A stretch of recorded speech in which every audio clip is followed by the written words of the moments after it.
Hey, it's Ryan from upfitsupply.com, and in this video we're going to be installing some DuraTherm wall liners in our GMC Savana. Let's get started.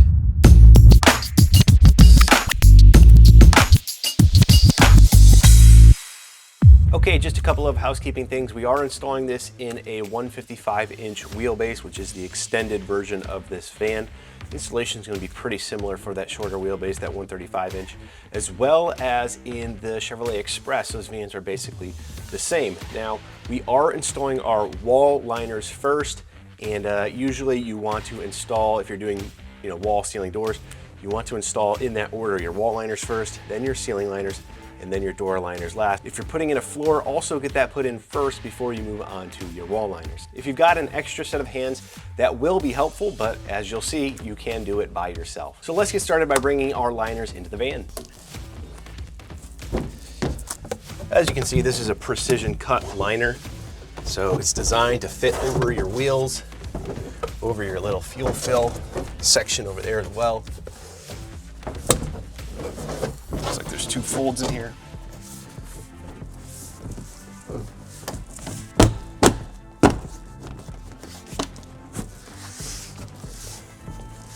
Now this liner is a tight fit, but it does fit underneath this little rail or whatever at the top corner between the ceiling and the wall.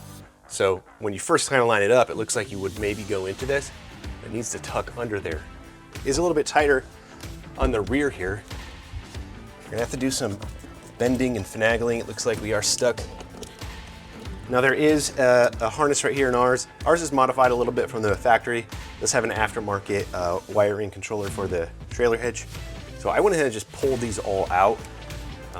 Little pry tool, so we can fit the liner back here, and then I'll put them back in once the wall liner is installed.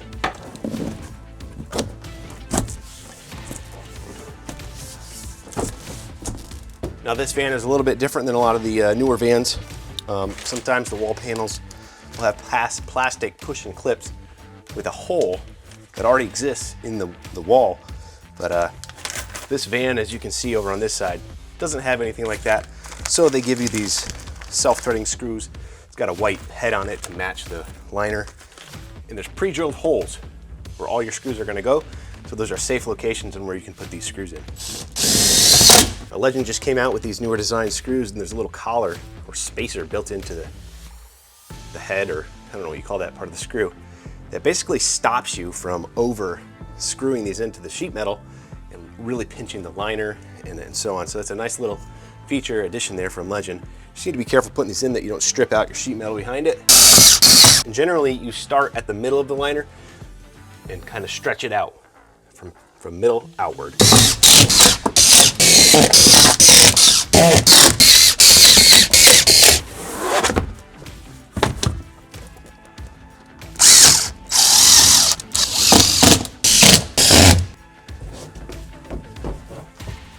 Same issue back here on the passenger side. I'm going to remove these harnesses temporarily.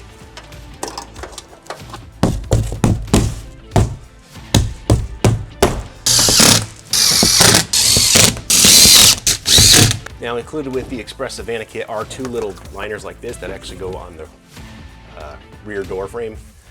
And like I mentioned earlier, we have some wiring harnesses and things like that that are already attached to that for our aftermarket hitch, essentially. And so I don't want to move all that or mess with it. Just want to attach it back in place. So I'm actually going to leave these detached and not use them. But you can see they have pre-drilled holes in them already. You can do a similar situation and hold it up against the wall and tap those screws in. Now that just about does it for the wall liners. We're also gonna be doing our ceiling liners and some door liners. Those are gonna be in separate videos, so make sure you check those out if you're interested. If you're looking for these wall liners or any other equipment to get your van or truck ready for work, be sure to check us out at upfitsupply.com. Again, my name is Ryan, and have a good one.